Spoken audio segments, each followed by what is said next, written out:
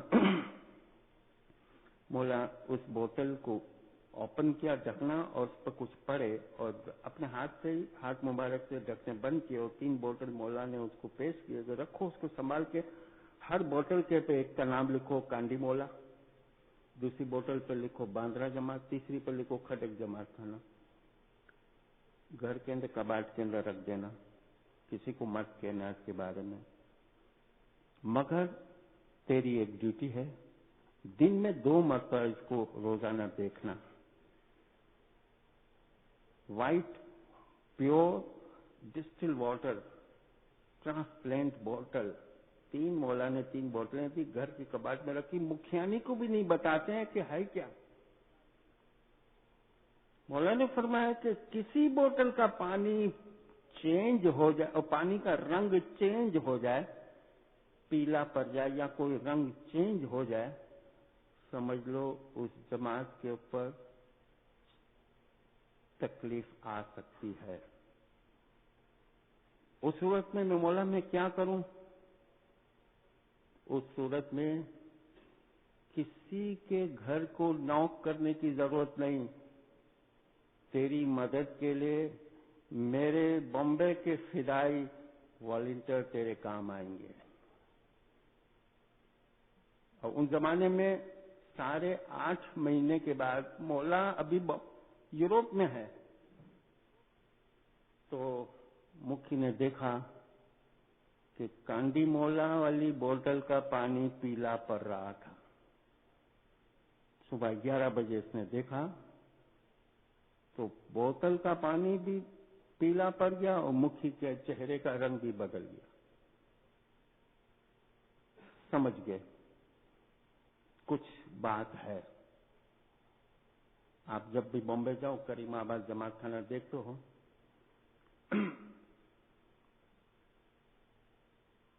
12 بجے نیچے اترے، لیفٹیننٹ کرنل پیر محمد مدانی سے کانٹیکٹ کیا، اور مکھی کے حیثیت آرڈر کیا، مجھے کسی بھی حالت میں چند گھنٹے کے اندر 200 سے 250 والنٹیئر ان خاکی یونیفارم یہاں موجود ہونے چاہیے، مجھے اس کی ضرورت ہے، ارجنٹ۔ ارے بھائی کس لیے؟ نہ کوئی اوکیزن ہے، نہ شام کا وقت ہے، نہ صبح کا وقت ہے، نہ کوئی شہر کے اندر گڑبڑ ہے، کچھ نہیں ہے، لیکن آپ مکھی صاحب یہ کس لیے بلا رہے ہو، اور وہ بھی وردی میں؟ کیا بات ہے؟ مکھی صاحب کہتے تھے کہ نہیں، مجھ سے یہ سوال مت کرو، یہ میرا حکم ہے۔ اب میجر لکھپتی اور پیر محمد مدانی یہاں وہاں باغ دوڑ کر کے والنٹیئر کو کانٹیکٹ کیا، مہم کے یعنی باندرا کے والنٹیئر، حسن آباد کے والنٹیئر، کھٹک جماعت خانے کے والنٹیئر، کاندھی مولا کے والنٹیئر، اور اندھیری چاروں طرف جتنے بھی جماعت خانے تھے والنٹیئر، 250 والنٹیئر۔ اب کوئی دیکھو تو دکان پہ، کوئی دیکھو تو بروکری کا کام کر رہا ہے، کوئی دیکھو تو ہاکر ہے، کوئی دیکھو، میں سب یہاں پہنچ گئے۔ اب سب میں سب یہاں پہنچ گئے۔ اب سب ایک دوسرے کو پوچھ رہے ہیں کہ یہ کیا سلامی کے لیے بلایا، کس کے لیے بلایا، کوئی وجہ تو ہو، مگر وجہ بھی کسی کو نہیں پتا۔ شہر میں شانتی ہے، کچھ نہیں ہے، دوپہر کا وقت، نہ مجلس ہے، نہ کچھ ہے، نہ کسی کا انتقال ہوا، نہ خدا نہ خاصا کوئی ایسی بات نہیں ہے۔ مکھی نیچے اترے، کانڈی مولا جماعت کو پورے سرکل میں لے لو اپنے حفاظت میں، اوپر بیٹھو۔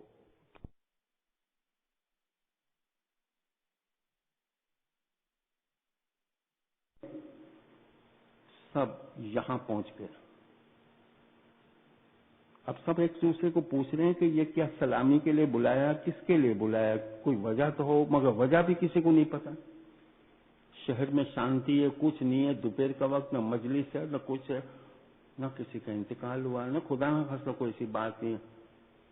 مکھی نیچے اترے، کانڈی مولا جماعت کو پورے سرکل میں لے لو اپنی حفاظت میں، اوپر بیٹھو، ٹاپ پر جاؤ، یہاں چاروں طرف پہرا دو، پیٹرول کرو۔ جب 4 بجے والنٹیئر کیپٹن سب پوچھ رہے ہیں مکھی صاحب کیا بات ہے، بیچارے بھوکے پیاسے بیٹھے ہیں گھر پہ، کوئی گئے کوئی نہیں گئے، کوئی وجہ، یہ سب مجھ سے پوچھ رہے ہیں۔ مکھی کہتے ہیں مجھ سے یہ نہ پوچھو، بس تمہیں ڈیوٹی دینی ہے جب تک میرا حکم نہ ہو۔ سب الرٹ کھڑے ہیں۔ 5 بجے یعنی 4 اور 5 کے بیچ کی سوری بات کہ کرافٹ مارکیٹ، آپ بنڈی بازار سے نیچے آؤ، محمد علی روڈ آتا ہے جو تقریباً آگے کرافٹ مارکیٹ تک جاتا ہے۔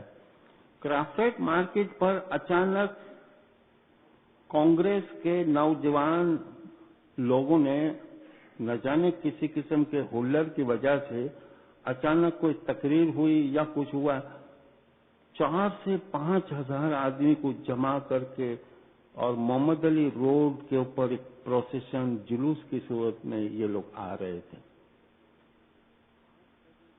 اور 5 بجے یہاں بنڈی بازار کے پاس پہنچے۔ راستے میں جو ملے، مسلمانوں کی دکان، اس کی دکان، مسجد، سب پر پتھراؤ کرتے تھے اور آتش گیر مادے، پٹاخے وغیرہ پھینکتے تھے اور طرح طرح کی حرکتیں کرتے تھے، ڈیمیج کر رہے تھے سب بلڈنگوں کو۔ اور جب یہ لوگ بنڈی بازار سے ٹرن ہو کر کانڈی مولا جماعت خانے کے قریب پہنچے تو ان لوگوں نے دیکھا کہ یہ جماعت خانے کے آس پاس فوج کھڑی ہے، حکومت کی فوج خاکی یونیفارم میں۔ ان لوگوں نے دیکھا، والنٹیئر نہیں سمجھے، یہ سمجھے کہ کوئی برٹش کی کوئی فوج ہے تو ہمیں گرفتار کرے گی، تو یہ لوگ پتھراؤ نہیں کیا، خاموشی سے یہاں سے نکل کر ڈونگری کے قبرستان کراس کر کے آگے 4 نل اور پھر حسن آباد کی طرف روڈ پکڑ کے چلے گئے یہ لوگ۔ تو والنٹیئر کے سمجھ میں آیا کہ مکھی صاحب نے جو بلایا اس کی وجہ یہ تھی کہ والنٹیئر کی حاضری کی وجہ سے کسی میں ہمت نہیں ہوئی کہ کوئی آبجیکشن لے یا کوئی قسم کی حرکت کرے۔ لیکن اب سوال یہ پیدا ہوتا ہے کہ مکھی کو کس نے کہا، مکھی کو کیسے پتہ چلا؟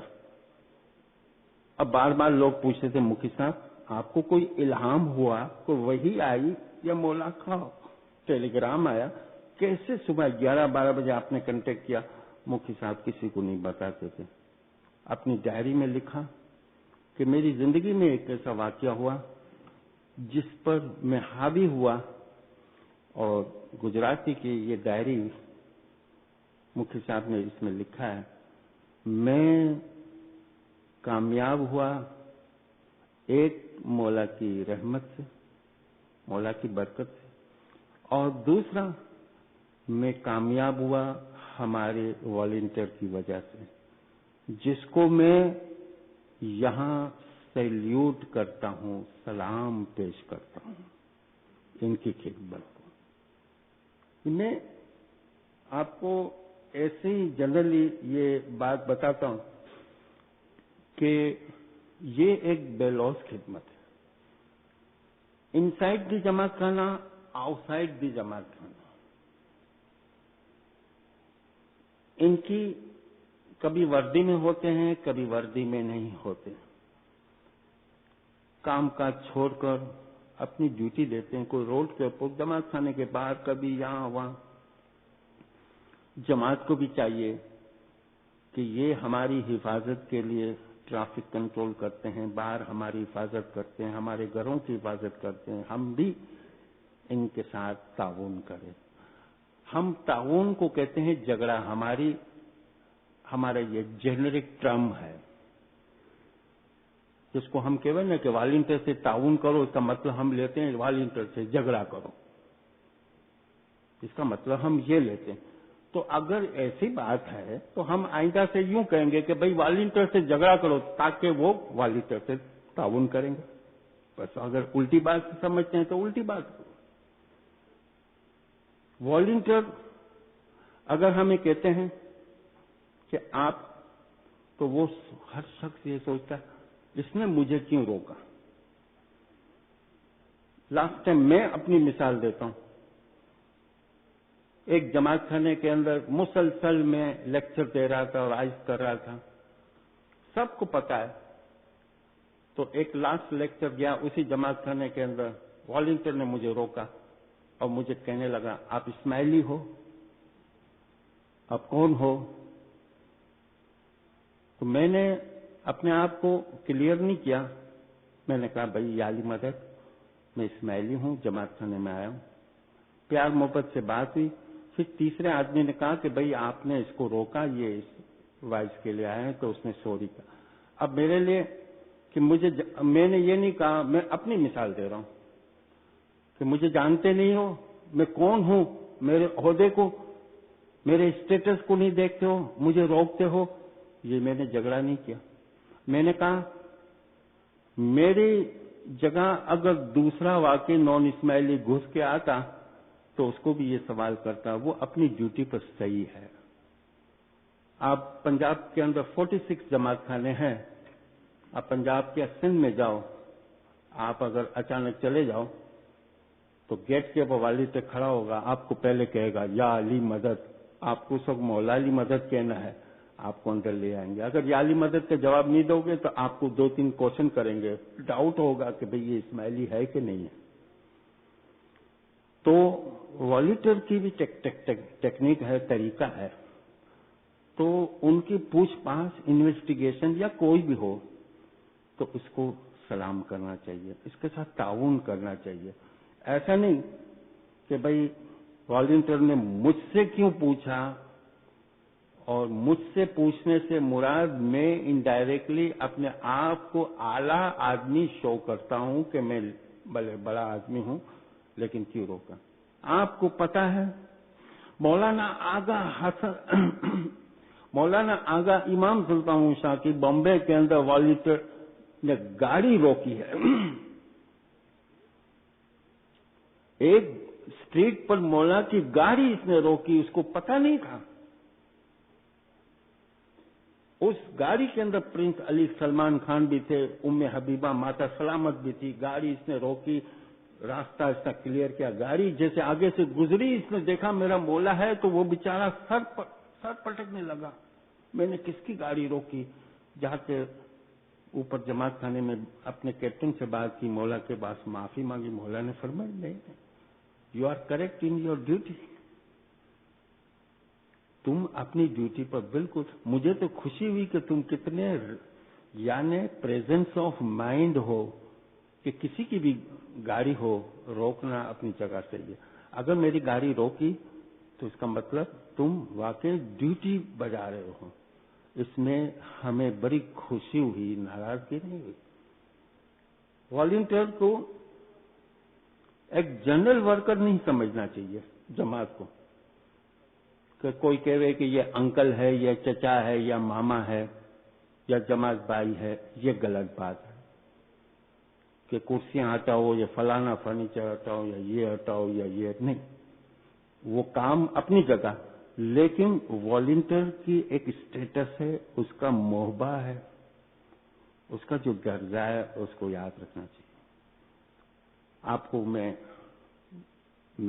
5-10 منٹ ذرا لے لوں، مگر میں ذرا سمجھانے کی غرض سے میں آپ کو کہوں. جیسے گٹ پاٹ کی ہماری سیریمنی ہے، وہ 3 حصے میں ڈیوائیڈ ہے.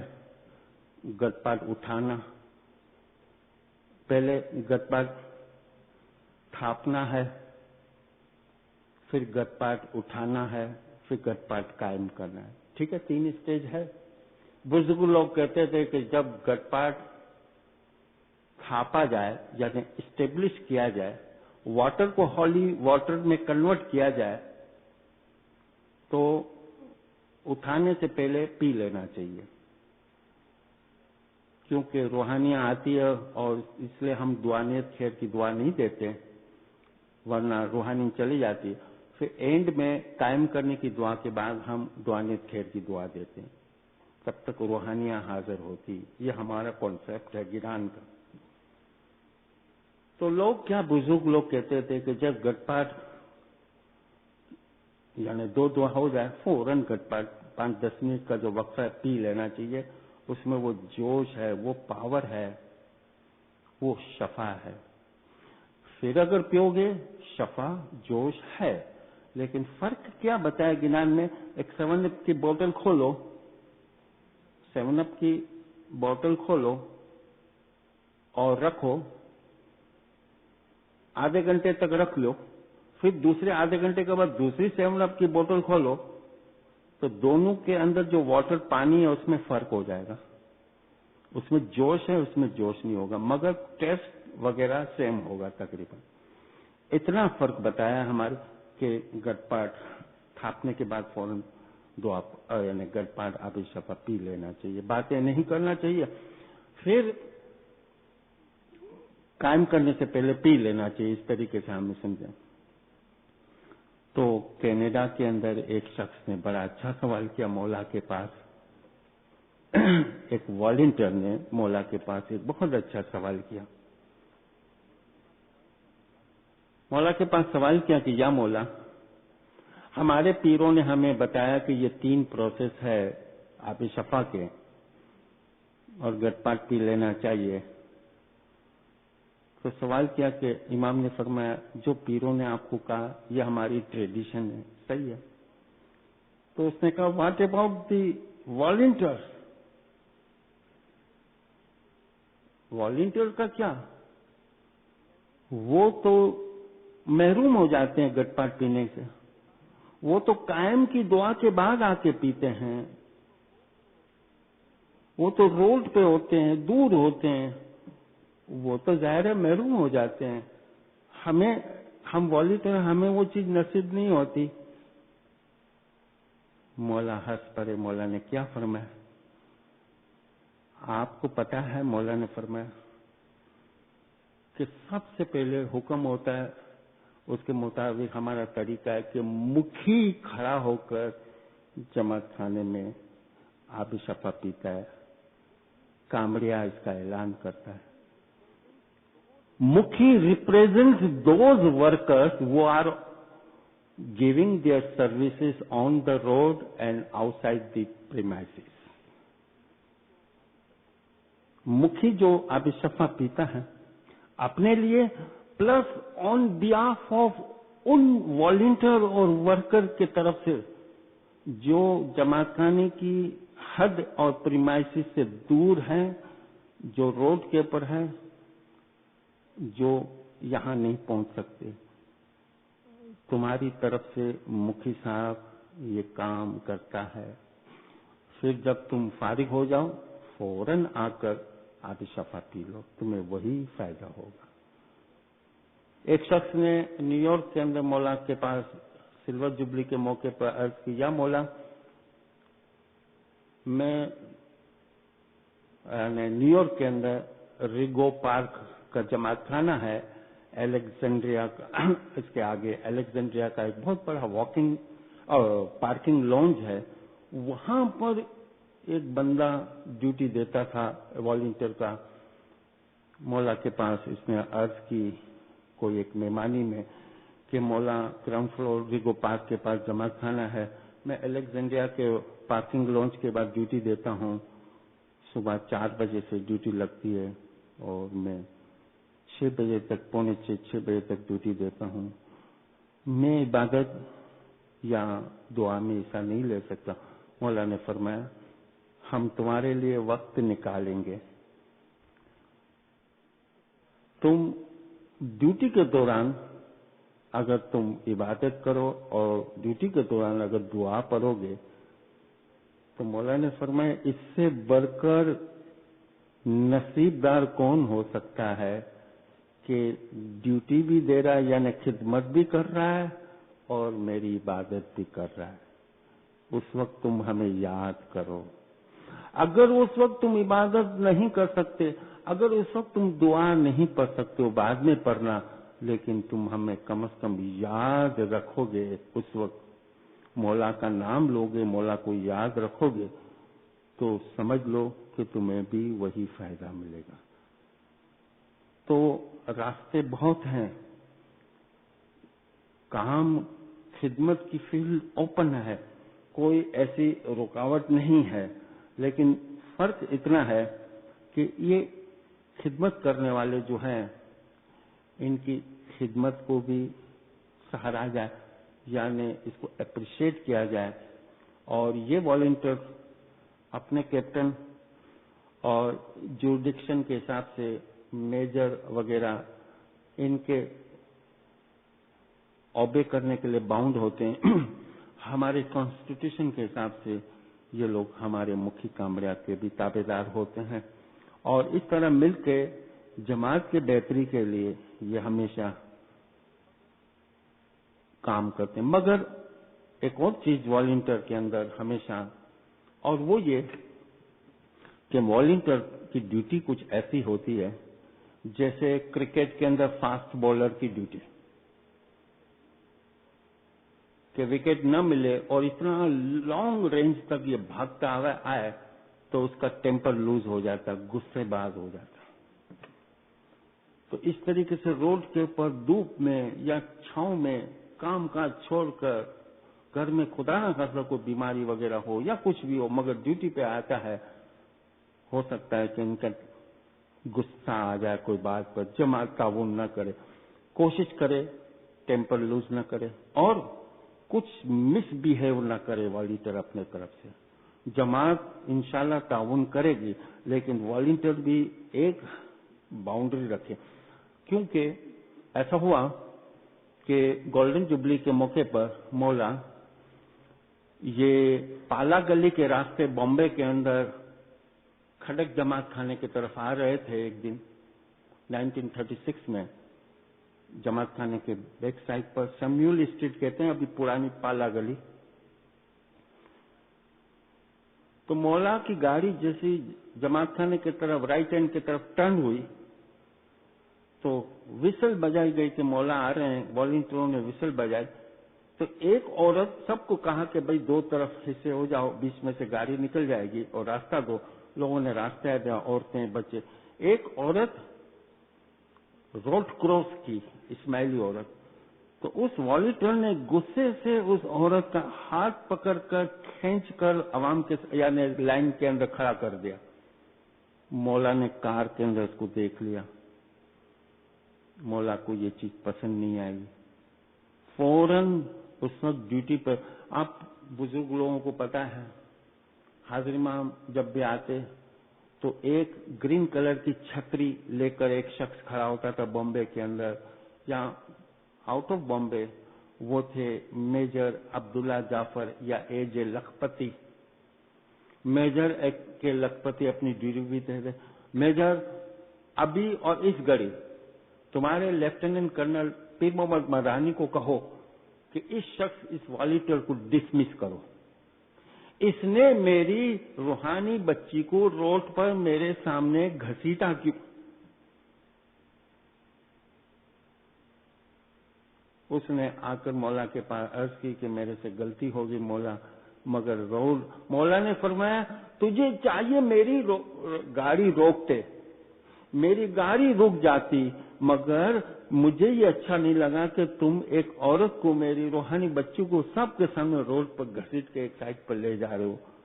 مولا نے فرمایا کہ ہم ایسے والنٹیئر کو والنٹیئر کور میں دیکھنا نہیں چاہتے. بعد میں مولا نے اس کو معاف کیا، معافی مانگی، مگر مولا نے چیتامنی دی، سمجھائی کہ والنٹیئر بھی اپنا ٹیمپر لوز نہ کرے، جماعت کے ساتھ تعاون کرے. اور جماعت کو بھی چاہیے یہ دو پہیے اگر برابر چلیں گے، نہ یہاں ڈسپلن بریک ہوگی، نہ کوئی ایسی غلطی ہوگی. ساتھ میں والنٹیئر کی ایک اور ڈیوٹی اگر ہو جو اکثر میں لاسٹلی آپ کو بتاؤں اور یہ طریقہ افریقہ کے علاقے مٹوارہ کے وزیر غلام حسین محمد علی دارس نے اسٹارٹ کی تھی، اور یہ ایک طریقہ کار میں چاہتا ہوں یہاں پر بھی ہو، تو یہ اچھی بات ہے کہ میت کمیٹی کے ساتھ ان کا ایک کوآپریشن اس وجہ سے ہو۔ ویسے تو میت کمیٹی کے ساتھ کوآپریشن ہوتا تھا، مٹوارہ کے اندر اس وقت کیا ہوتا تھا کہ کسی دین بھائی کا انتقال اگر ہوتا تو میت کمیٹی جو ٹیمپریری جو بنی تھی وہ ہمیشہ نوٹ کرتی کہ 8 سے 10 یا کبھی 5 آدمی یا کبھی 6 آدمی کندھا دینے کے لیے آتے تھے، اور اس طریقے سے کندھا دینے والے ویل کے طور پر، پہیے کے طور پر میت، یعنی یہی لوگ کبھی کبھار قبرستان لے جاتے تھے میت کو۔ اگر 15-20 ہوتے تو تھوڑا تھوڑا وقفے سے یہ آگے جاتی، یا کبھی زیادہ لوگ ہو تو 50-100، تو اور عام طور سے جس طرح میت نکلتی اس طرح میت ہوتی۔ لیکن لاوارث لوگ ہوتے تھے اسماعیلی، اس کو کندھا دینے کے لیے کبھی 5، کبھی 2 یا کبھی 3۔ تو وزیر صاحب نے کام کیا کہ والنٹیئر کی ڈیوٹی اس طرح لگائی کہ والنٹیئر نے اپنے اپنے ٹیلی فون نمبر، اپنے کانٹیکٹ نمبر دیے تھے جینٹس، کہ بھئی کوئی لاوارث کی اگر میت ہو مجھے ٹیلی فون کر دینا۔ 15 منٹ 20 منٹ کے لیے دکان کسی کے حوالے کر کے آتے تھے، جاب کرتے تھے تو وہاں ٹیلی فون کرتے تھے کہ مجھے بلا لینا۔ اس طرح کیا ہوتا تھا، 25-30 والنٹیئر میت کے وقت، لاوارث میت کے وقت جمع ہو جاتے تھے، اور ایک صحیح طریقے سے اس طرح میت کو اول منزل تک پہنچاتے تھے۔ تو ہمارے علاقے میں نور آباد کے علاوہ گارڈن کا علاقہ ہو یا کریم آباد یا کھارادر کا علاقہ، جہاں پر بھی ہو، آپ یہ تجویز، یہ سجیشن دو کہ کہیں پر بھی خدا نہ خواستہ 2 مہینے، 6 مہینے، 8 مہینے کوئی لاوارث لاش ہو، میت ہو، تو اس وقت کندھا دینے والے کی تعداد اگر کم ہو ہمیں کانٹیکٹ کر لو، ہم نزدیک ہوں گے۔ اور یہ والنٹیئر اگر یہ کام کرے عظیم ثواب پہنچتا ہے اس کو۔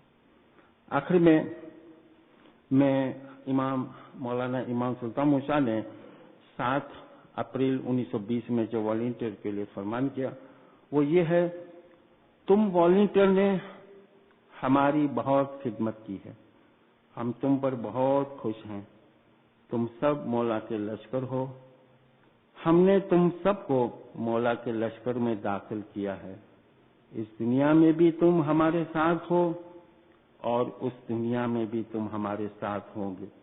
پہلے کے زمانے میں جنگیں بہت ہوتی تھی، تب ہمارے فدائی ہم پر سر دیتے تھے، لیکن اب تم لوگ جو خدمت کرتے ہو گویا جہاد کرتے ہو۔ اس فرمان کے ساتھ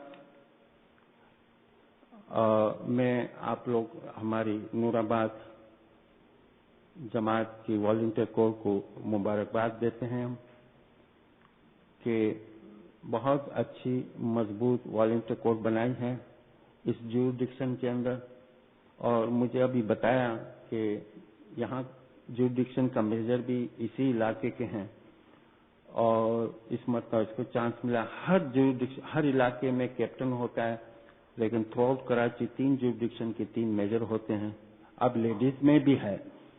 تو اس طریقے سے اپنے تن، من اور دن کی خدمت کرو۔